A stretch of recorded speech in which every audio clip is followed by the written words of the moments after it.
Hi, good afternoon, everyone. Assalamu alaikum. Thank you so much for coming.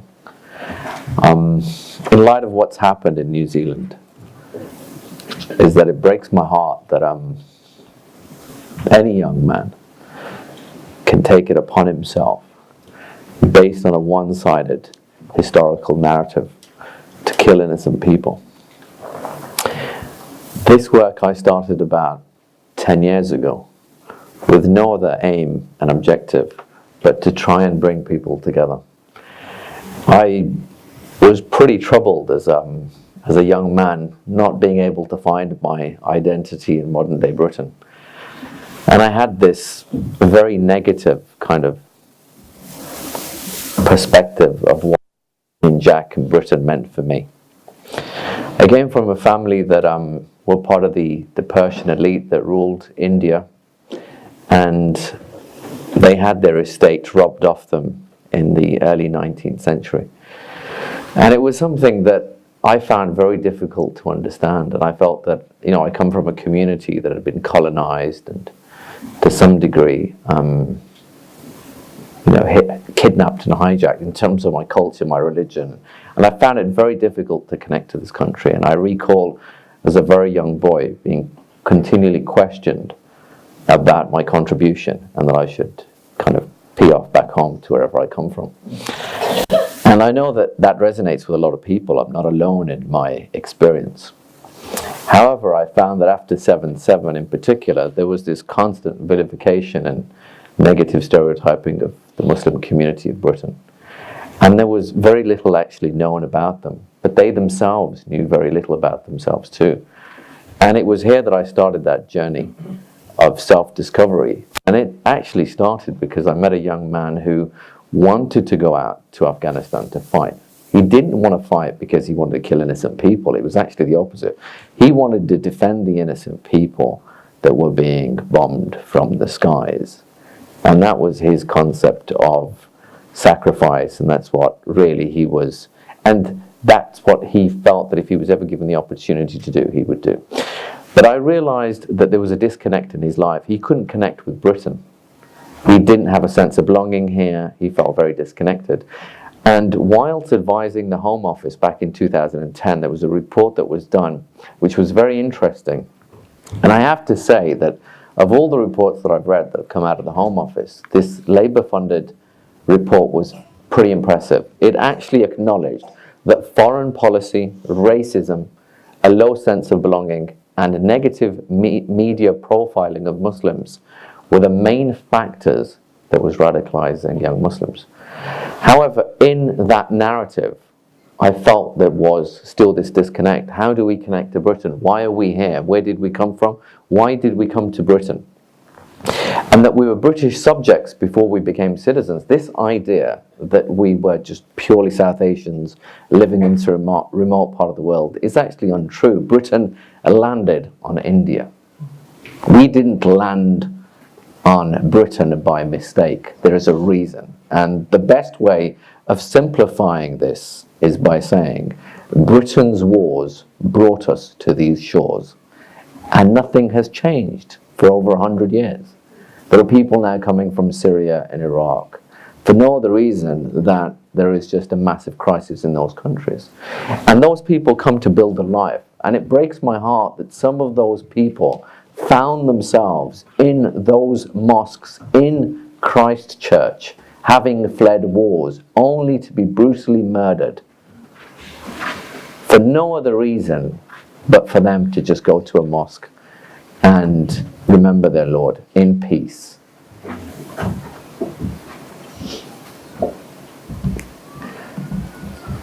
And as heartbreaking as it is for me, is at the same time I think it's a wake-up call for everyone to acknowledge and understand that the far right poses as much a threat as Muslim extremists do. It's a very serious situation. And the reason I put this together was to deconstruct some of the Nazi symbolry that is currently being used by the far right in its own ideological understandings, but at the same time giving young Muslims a sense of connection to this country. So it was twofold that I started this research. So I'm going to run you through it, and I called it Shared Histories. obviously for a very specific reason. So I'm going to start off with a picture of none other than Hitler himself and the swastika. Does anyone know where the swastika has its origins in? What country? So obviously India, okay, but Pakistan too, believe it or not. When I was touring Pakistan, I found caves that had these very old Vedic, ancient symbols in them. Now, in the original language of the people of that time is so Sanskrit. In Sanskrit, when translated into English, the swastika means to be good. Now, what I find really intriguing is how someone who has a tattoo of the Nazi version of it, which is flipped slightly 45 degrees from its original, is that how someone who could broadcast or publicize that tattoo could question the loyalty of Muslims to this country, considering so many Muslims fought for Britain in the Second World War, whilst calling out the disloyalty of Muslims. But that person himself is showing the ultimate disloyalty to this country. This country actually faced more aggression and more of a threat from Nazi Germany than Al-Qaeda or ISIS. And I'll explain why. And I recall that in question time, there was this question that was posed that, does ISIS pose Britain an existential threat? And the truth is it doesn't. It has no navy. It has no air force. It doesn't even have proper kind of military formations. It's not properly trained even. So it doesn't. And this is a lot of negative kind of scaremongering by both the media and the politicians that has created the situation that we're in today. So I'm going to talk you through, I'm not going through World War I, I'm going to go through World War II. And as many of you are aware that the Second World War starts in 1939 and it ends in 1945, so approximately 6 years. And it poses us all sorts of problems, but I thought it'd be nice to start on the next few pictures that I'm going to show you. So this is a picture of the Blitzkrieg, which when translated into English means lightning war. The Germans, their strategy proved remarkably successful. So it was kind of combined land and air tactics, all taking off at the same time. They were able to conquer a number of European countries quite quickly and efficiently. So Austria, Czechoslovakia, Poland, Holland, France, they all fell to the Germans. And on the 1st of September 1939, Germany actually invades Poland. And this is a picture here of German soldiers who are killing people of Polish and Jewish heritage. Okay, and the unit is the Einsatzgruppen, which is SS Einsatzgruppe, which is more or less an extermination squad. I brought some of the relics with me. However, these are like reproductions. The kits are. The helmets are original. That helmet there, the German helmet, has been refurbished, repainted. But the kit is more or less the same. Does anyone know who the designer was behind Hitler's army's uniform? He's a well-known designer that is still prevalent on the high street today. So in line with the big fashion houses like, for instance, Armani and Gucci and Prada and so forth. Any idea who it is? His name starts with H. Hugo Boss, absolutely. Hugo Boss was the designer for Hitler's army during the Second World War. And for Hitler, it was all about symbolry. It was all about literally presentation. You know, and his idea of the symbol as well, the swastika, was taken from the monastery church that he attended as a young boy. So it's something that stuck in the back of his head.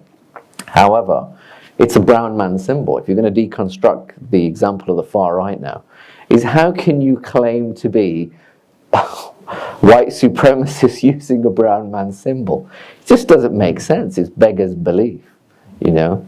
And if we took that actually a little bit further, I'm sure that many of you are familiar that the first man that we found and the archaeological kind of scientific evidence of Cheddar Man. I mean, the first known Briton is a black guy with blue eyes. So what happens to that white supremacist racist ideology when you start to break down some of these narratives? So because of this action here now, so on the 1st of September 1939, Germany invades Poland. 2 days later, Britain and France will declare war against Nazi Germany. And this is a very, very interesting picture. This is Sikandar Hayat Khan on your right, okay? He was the chief minister of the Punjab Unionist Party. And for him, his objectives and aims were very clear. He wanted Punjab to be unified. Punjab at the time was a province of approximately 55% Muslim. You had Hindus and Sikhs also living there. The vast majority of the men who will fight in the First and Second World War will actually come from this province. In total, around, I think the number is about, in the First World War, it's about a quarter of the 1.3 to 1.5 million. And actually, the backbone of the British Indian Army is the Punjabi Muslims, both in the First and the Second World War. However, before the outbreak of the war, he will state that the entire resources and the manpower of the Punjab is at the disposal of Britain. He is fully on board with the British effort against Nazi Germany. He's thrown his lot in. However, the Indian Congress doesn't see it like that, and particularly Gandhi. He says, I find it very ironic and strange that you're asking me to help you seek independence when we don't have independence from you. Let us fight as free men, not serfs, not as slaves. We did that in the First World War, and you promised to free us. You promised to grant us our independence, and you never gave it us. And for that reason, I can't trust you, and I will not go out and recruit on your behalf. I will not, stand out with the banners and encourage people to fight for you, because you've not made promises to me that you've sinned through. You've reneged on your promises. So from the beginning of the Second World War, you've got Muslim politicians who are supporting this.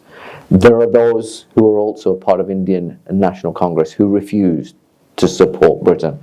They are Muslim and they are Hindus, who actually make up the hierarchy of the Indian National Congress Party. If you look at that map there now, that is where the majority of these soldiers are going to come from. And part of my job was to try and map out the recruitment areas from across modern-day Pakistan rather than India or Bangladesh. So that was the main focus of my study, and to try and pinpoint those communities across the country. Now, the largest recruitment area was actually Rawalpindi, which is now part of Pakistan. And it's no wonder that the Pakistan Army GCHQ headquarters is stationed in Rawalpindi. Okay? The second largest recruitment area was Jhelum, which also falls in modern-day Pakistan. Now, the interesting thing is that we have communities from those areas living across Britain. So this idea that we came here just as economic migrants without a connect is a fallacy. It's a misnomer. A lot of the South Asians, whether they come from Bangladesh, India or Pakistan, even from the Caribbean islands and African countries, the reason we came here is because Britain was there. It recruited men from across these areas to fight both in the First and Second World War. With the economic decline because of the war and the nature of war, it's the financial issue that we found ourselves in, is that ultimately we're calling on the same people to come and help us out to build the infrastructure of the country. So these are the men of the Royal Indian Army Service Corps that were mentioned earlier on as part of the 4 mule companies that served in Dunkirk. Okay? And I know that a number of them are buried in the cemeteries up in the Highlands that were just mentioned in the video before. Now, in this picture, you will notice they're all wearing a very distinct turban. It's that turban there. I'm sure that, can everyone see that cone-shaped turban there at the front? Yeah? Can you see it? Actually, let me see if I can put it down. This thing here, that is the Muslim turban. And it's very distinct and easy to distinguish from the Sikh and the Hindu turban. Now, not all Muslims and Hindus opted for the turban because it's not compulsory, therefore they could wear the Tommy helmet. They could wear the Brodie helmet, which is a standard British helmet, which is there to your furthest right there on the table. The Sikhs naturally, because of religious obligations, would have to wear the turban. And the difference is that with a Muslim turban, you'd place this in the middle and you would wear the cloth around it, and that ultimately formed the head attire that you can see in the picture there. Now, of the 1,400 men that served in Dunkirk, every single one of them was Muslim, and the vast majority of them came from modern-day Rawalpindi and Jhelum. Okay? Now, what's said about them during this onslaught by the Germans that pushes them literally on the shores of Dunkirk is that the British officer who was leading these men There was actually a number of them. They said that these men have showed remarkable courage and discipline when many around them have faltered, and for that reason alone we should recruit them. There was a problem in Whitehall, and the problem was that we didn't really want to invite more South Asians into Europe. This was the same problem that we had in the First World War, because the British establishment was worried that if brown men proved successful or victorious against whites in these wars, they may go over with that confidence and overthrow the British rulers. Now, this had already happened in World War I, so there was little chance of that repeating itself in World War II. However, the concern was still there. Nonetheless, because of the bravery of these men, they started to now accelerate the recruitment process, so much so that there were now 2.5 million South Asians who fought for Britain in the Second World War. Another misconception is the idea that these were all volunteers. They were not. Some of them were forced to fight. There were boys who were kidnapped. My uncle was kidnapped at 16. He was taken from school, thrown in a living inferno in the battlefields of Burma. My grandfather had no idea what had happened to him. So this idea that it's a volunteer army is actually untrue. It wasn't a volunteer army. It was literally a mixture of volunteer and forced conscription.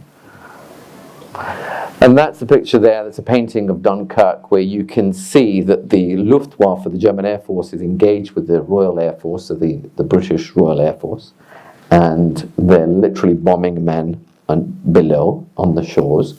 And those are British vessels and ships and boats that are now evacuating these men. There are about 338,000, I believe, that will be evacuated, both British, French, and of course British, French Imperial troops too.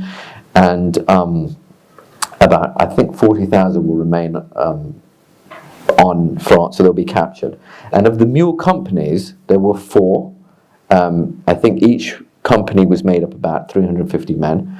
3 were evacuated and 1 was left behind. I actually managed to interview one gentleman who was part of the Royal Indian Army Service Corps, and he fought in Dunkirk. He was captured, and he told me his amazing story of how he had been imprisoned by the Germans. They treated Indians remarkably well because they wanted the Indians to join them, and actually some did, about 3,000 in total. And the promises that the Germans had made to them was, come and fight for us and we will help you liberate India from the British. Okay, but a very small number joined them in the end. Nonetheless, is that I remember interviewing this gent. He was from a city now in Pakistan. He says part of the prison wall collapsed because the British and the Americans were bombing it. He said, I escaped and walked all the way to Britain. So he got to France, and then he literally got on a boat, got to Britain. And after that, he was then sent back to India, it became Pakistan, and then he came back to Britain, and they refused him, like, entry. So he says, I don't know what more I can do. Like, you know, I've been bombed, I fought for you, I've been bombed, I've been imprisoned, I've walked across, I've come to Britain, you've sent me back, I've come back, now you're sending me back again. He goes like, what's the bar test here? Like, what more do I have to do to prove my Britishness? And in the end, there were a number of MPs who fought his case, and he got citizenship, you know. So he's allowed to come over. So he had a pretty tough time. The battle for Britain, so with the Battle of France coming to an end, the Germans have captured France, the French have capitulated. This becomes now Vichy France, so kind of German-occupied, German-controlled France. And the battle for Britain begins now, and you can see in that picture there the well-known Spitfire, the British fighter plane, and below you can see a German plane that has been downed. A number of major cities are hit after key military installations are taken out. So the Germans start bombing places like London and Birmingham and Cardiff and Liverpool and Bradford, and I'm pretty sure some Scottish cities must have been hit as well, but I'm not familiar. I'm more familiar with kind of England and Wales, the kind of areas that were being hit. But tens of thousands of people will lose their lives, and this ultimately is known as the Blitz. In this picture here, as you can see, a bomb has landed in a street in London. That's actually Balham Tube Station underneath. So the bomb has created a crater and the bus has gone straight into it. And you can see men standing around it by the bus stop, just observing the damage. So this is ultimately what the Germans are doing to Britain. And what I find really strange, and I suppose I can draw some comparisons, is there is a book by Stuart Laycock, All the Countries We Invaded and Those We Never Got Round to. No Middle Eastern country has ever invaded Britain. No Muslim countries actually invaded Britain. However, if I was to draw out a kind of security assessment, there is no Muslim country that Britain hasn't either invaded or interfered in. So my argument would be that we pose more of a threat to them than they do to us. And if you look at Nazi Germany in the Second World War, the fact that tens of thousands of British folk lost their lives, and then you've got someone from the far right with a swastika on his chest saying, hey, you Muslims, you're just not loyal enough. And it just doesn't make sense. And the fact that these guys can be pulled in, and one of the reasons that they are pulled in is because of the media backlash, the negative, consistent vilification that's just never ending. So in these set of pictures here, you'll see right at the top there on the left, people from India now coming to help the Royal Air Force during this stranglehold by the Germans. And then we have a picture at the top on your right, which is these ladies who are volunteers from the Caribbean islands. And 16,500 will join from the Caribbean islands. And just below, these gents from the same area, from the Caribbean islands. And next to them, in those dapper kind of leather long jackets, they're Polish fighter pilots, who obviously have good cause to join the Brits against the Germans because of the fact that their country has been invaded and taken over by the Germans. So these are just some of the different volunteers. Now, what's really interesting is that race relationships in the Second World War, American servicemen refused to drink with black volunteers who were fighting for Britain in the alehouses in the pubs in Britain. And many British officers actually took up fight with these Americans, saying, well, if you don't want to be here, you can go back home. And these men have come and volunteered their time to come and be with us and fight for this nation. So that is a classic case scenario of where white British officers stood up for black volunteers from. And it's a shame that that narrative, that story has been largely misplaced, and most importantly, something that the government hasn't championed. I also find it really quite upsetting that the government that I once advised has got a serious Islamophobia issue that they can't even address. And then they want Muslims to integrate. It just doesn't, really, this script, the entire script is written for something like, for Jon Stewart for The Daily Show. You just can't make some of this stuff up. So you will see now that Britain calls on men, because of the situation, the precarious situation that it finds itself in, from across the Commonwealth. So if you look at the picture there, you will see that there are people from, so there's a soldier, an Australian trooper, there's a Canadian, there's a New Zealander behind him and a South African, and right at the back, the poor Indian at 2.5 million, and the African soldier at 400,000. The largest Dominion contribution would have come from Australia at about 900,000, which is like literally, I think, a third of the Indian contribution. Within the Indian contribution, there are about 600,000 Muslims who will fight and about 1 million Hindus. So the vast majority of people will be Muslim and Hindu, and that's largely because the fact that India is predominantly made up of these two ethnic religious communities. The Sikhs is an interesting group here because about 150,000 Sikhs will participate, but they are like disproportionately the largest because it's such a small community. So I think there's about 5 million Sikhs living in India at the time. So per head, there's more Sikhs fighting than any other religious or ethnic community. Now I want to quickly move on to the African campaign. This was a major and epic kind of campaign for the Brits.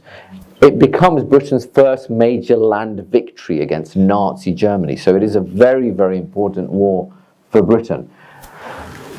The Germans are allied with Benito Mussolini's Italy and Hirohito's Japan. So Imperial Japan, Fascist Italy, Nazi Germany.